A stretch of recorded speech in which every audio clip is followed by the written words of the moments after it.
The things that we say to ourselves about our life situations are impactful.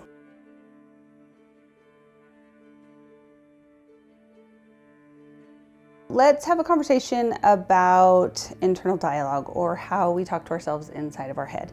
That doesn't mean there's anything wrong with us. We all talk to ourselves inside of our head. Our internal dialogue is a way to color our world. Every way that we are making sense of our world goes through this filter called our internal dialogue, right? So how you see things, the way you're hearing things, how you're trying to make decisions, all of those things are going through our self-talk.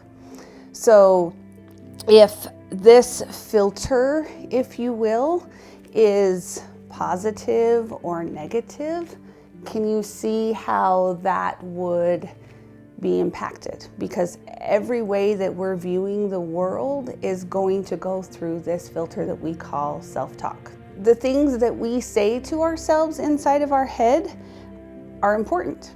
And so a lot of the times that you come to therapy, this is something that you're going to talk about with a therapist. Not always, but sometimes. So that's why I wanted to talk about this today. If your self-talk and how you're navigating your world is, let's say, negative, can you see how that would be perhaps a detriment to your life, right? So let's say you're having a really rough day and your negative or your self-talk is really positive.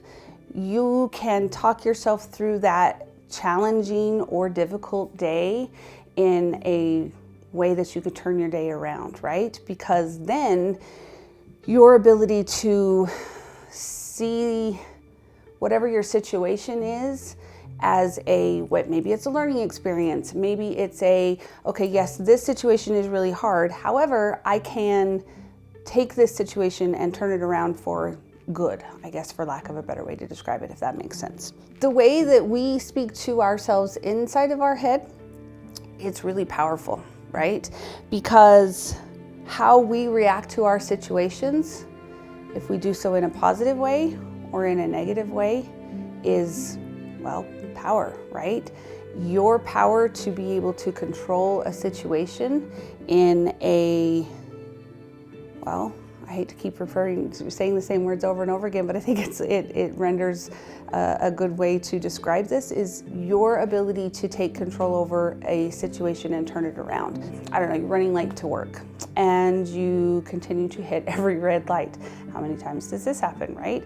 So now your self-talk is, this kind of stuff always happens to me. I'm never going to get to work on time. This is always a problem for me. So if you hear words like always, never, like kind of that extreme type of thinking, this is what we call distorted thinking, or thinking errors. They're the same type of thing, just different words for them. If you hear these types of things that are happening inside of your head, these are cues to help you to say, hold on, then I can see that I'm in a thinking pattern that is maybe not serving me well, and I can stop and turn that around. How to do that? Well, that's a very individualized thing, so we could talk about that in a session, because depending on the person, we would want to just that, individualize it. That is something that I like to do for clients, is make sure that whatever you're struggling with, we can find a tool that is very personalized for you to be able to use it. If you've got thinking that is something that you want to turn around. So say, for example, you have a thinking pattern of like you make a mistake, and inside of your head you're like, I'm so dumb, this is the stupidest thing I've ever done in my life, or oops, I made a mistake, what can I do differently?